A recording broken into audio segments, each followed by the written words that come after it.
Deep in Botswana's Okavango Delta lies an island. It's a place of permanent water and rich grazing.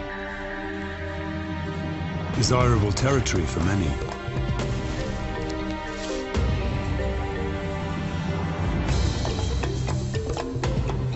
In its shadows lurk Africa's most secretive big cats.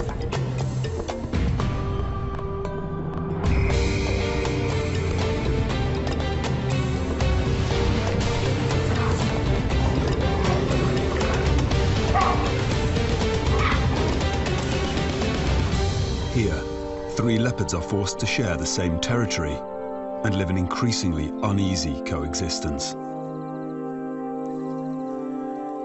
They are drawn together by the shifting seasons, leading to tension, drama, conflict, and tragedy.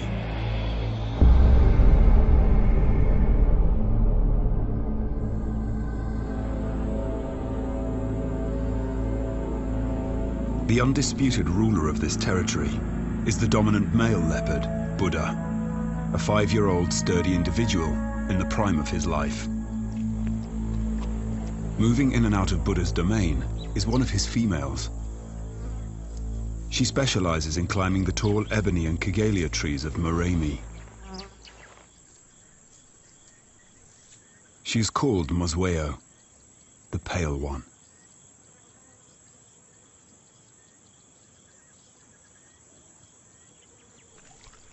Tipa, their 3-year-old son, walks a dangerous line within his parents' territory. According to leopard law, he should have moved on by now to fend for himself, but he's still around. Lingering between Buddha and Mosweo can only lead to trouble. He seems blissfully unaware of his predicament. But it is Mosweo's life that has undergone a dramatic change recently. She has just given birth to 2 cubs, and Tipa poses a potential threat to them.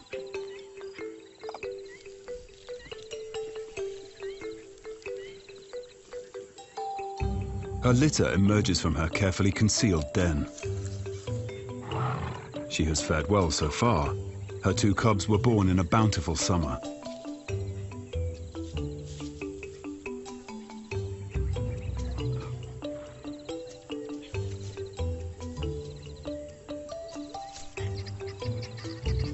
Leopards are solitary creatures, and as a mother, Mosweo relies on all her skills to raise her cubs.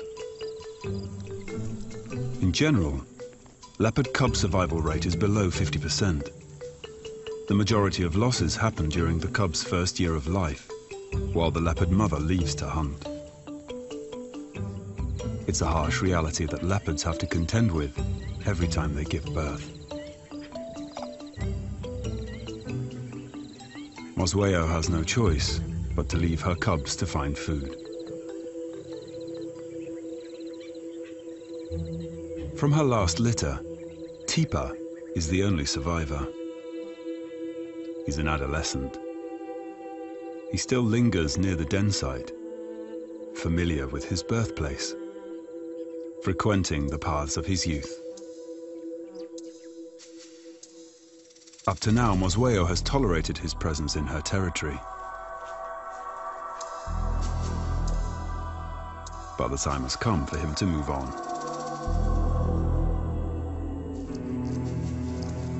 Mosweo is on the warpath. She walks with purpose, her tail held high.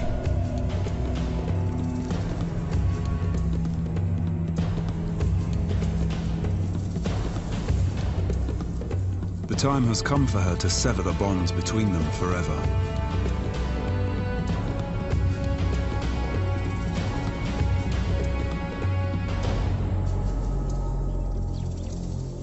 Mosweo marks her territory near his tree.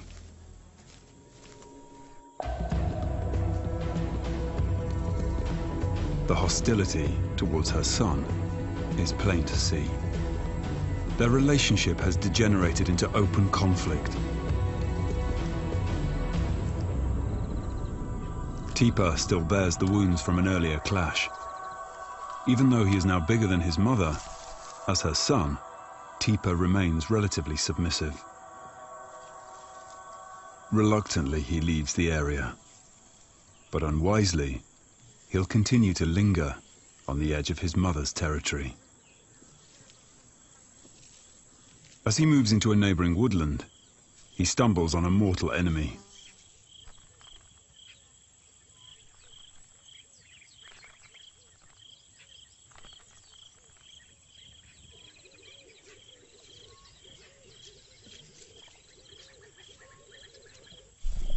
The lion's scent carries, and he's alerted. He needs to be careful.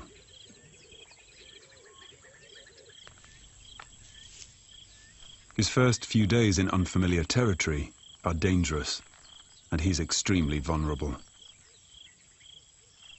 Lions are the leopard's biggest threat. Not only would they kill cubs, but they'd tear Tipa limb from limb. He has to skirt around them silently. With the threat to her cubs dealt with, Mosweo can now concentrate on the one thing she does best: hunting.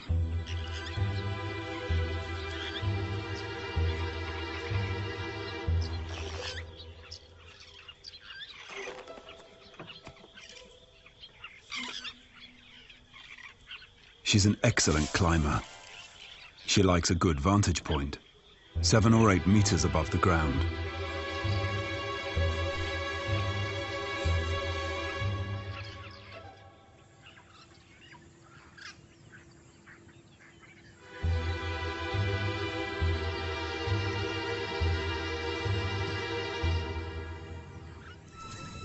The leopard is the only big cat that uses gravity to hunt.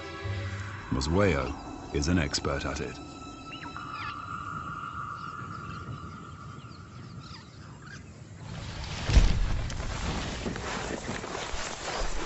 This technique is quick, quiet, and efficient.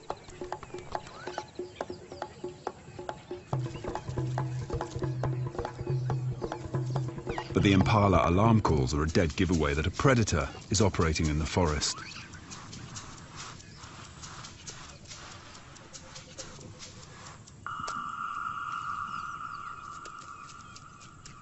The hyenas have heard the commotion.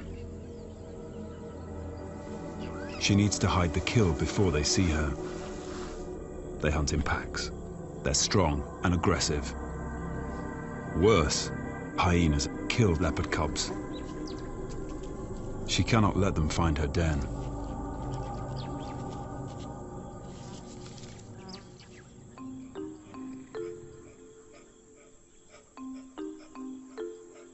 In a risky move, she fetches the cubs and leads them back to feed, using the secret pathways she knows so well. With such small cubs, she cannot move the carcass into the safety of a tree, since they cannot climb.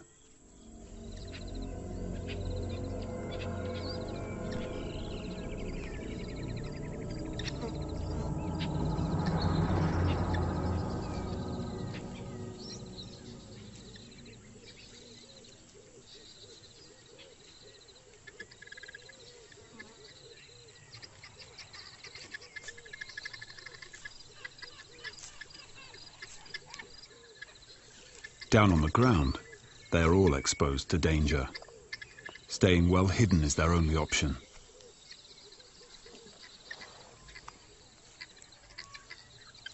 This is the realm of the leopard.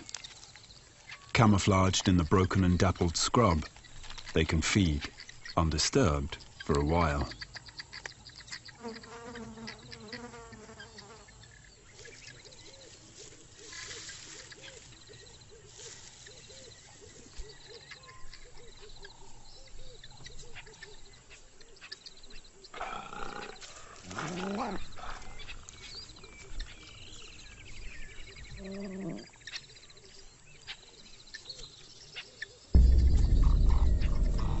But the hyenas can smell the kill.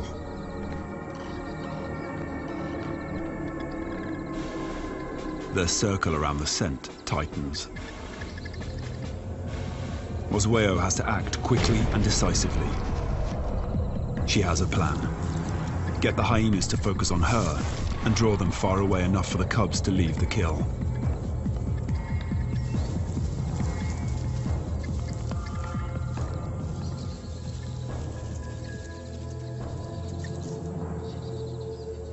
Leopards constantly walk a fine line between safety and danger. As solitary cats, they have struck a perfect balance. But for a mother, this balance can mean sacrifice. Let the hyenas have their prize.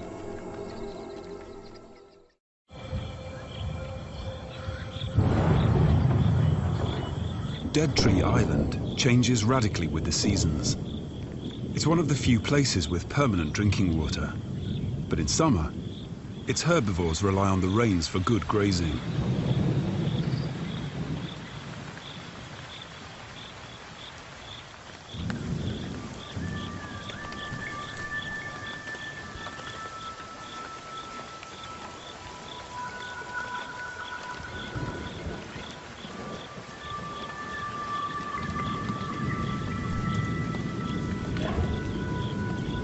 The effects of these storms are felt across the Okavango and beyond.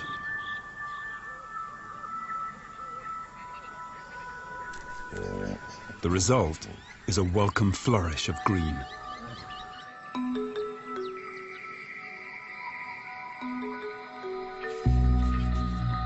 Fresh leaves, grasses and shoots sprout, and animals leave the forest and spread out into the surrounding floodplains.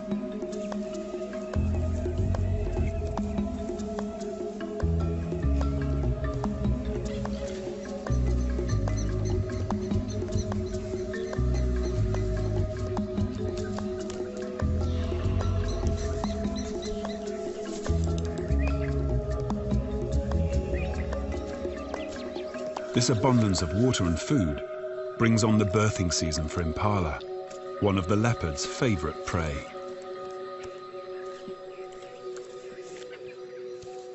It happens during a time guaranteed to supply the best in nourishment and protection, minimizing the stress on the young, their mothers, and the herd.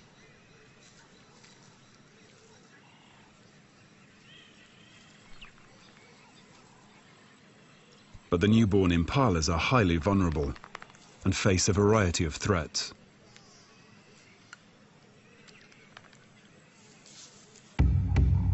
The African rock python is another of Dead Tree Island's expert hunters.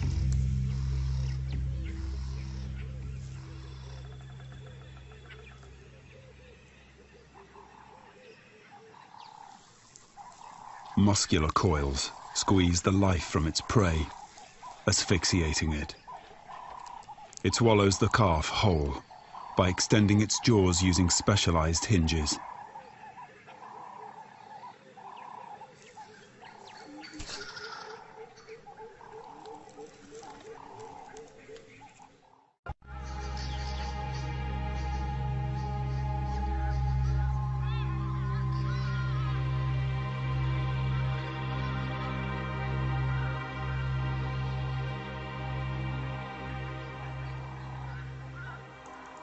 The wandering impala herds provide a reliable source of food.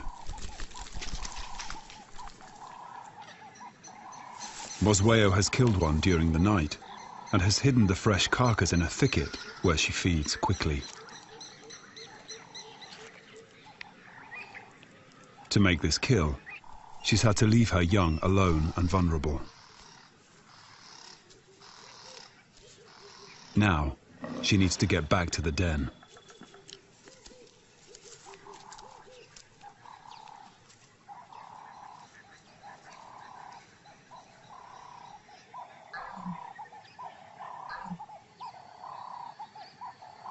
As Oswego approaches the den, she senses danger.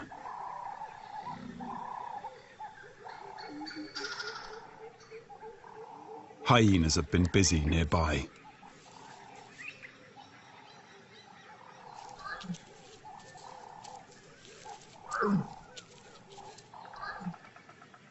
Her gentle calls are low and don't carry far. meant only for the ears of her cubs.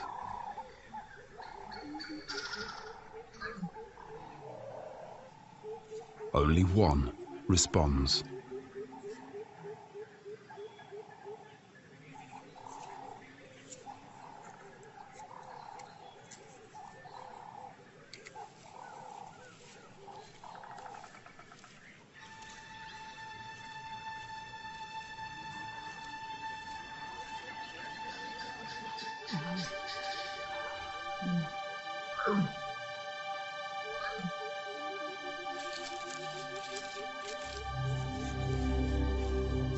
The nightmare of all mothers now falls on Mosweo.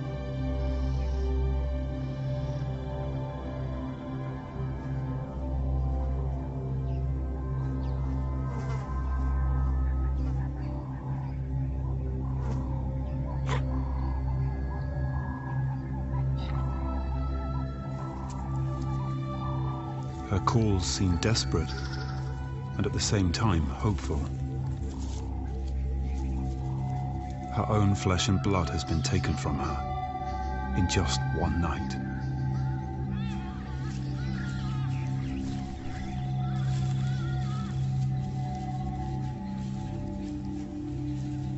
She has no option but to move on.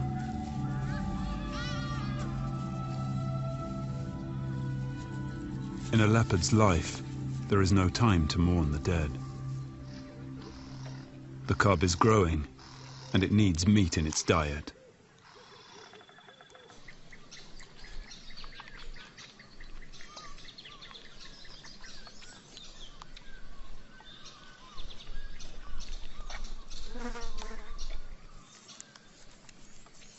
The well-being of this lone cub now hinges on Mosweo's intimate knowledge of this area of the Okavango.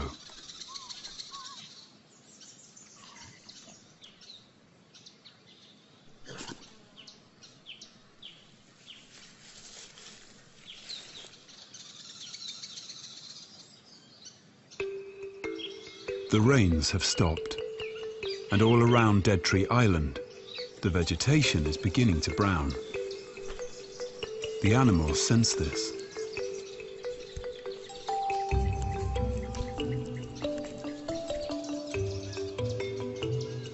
Seasons determine behavioral patterns, and each species responds differently.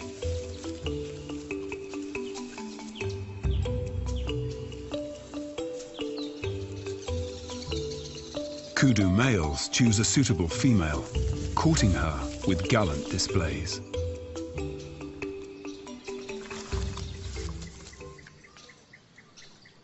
Tipa lurks in the undergrowth. He's strayed back into his original territory.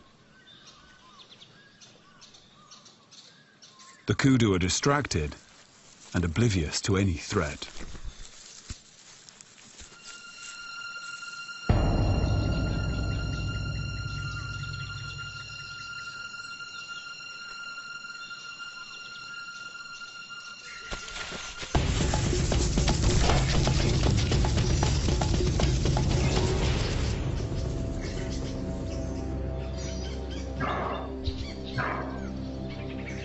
But Tipa's lack of experience is plain to see.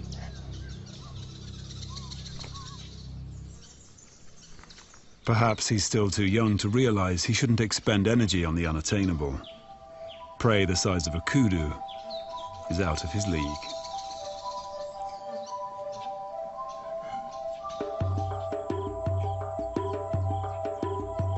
Flocks of quilias announce the onset of winter, the dry season.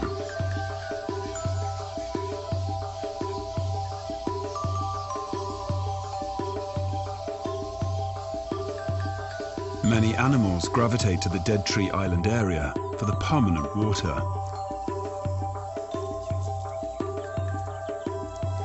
This harsher season allows for at least one miracle.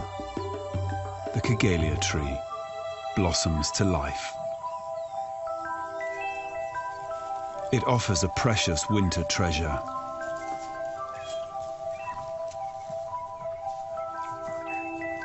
Flowers filled with nectar. Baboons drink from the crimson chalice.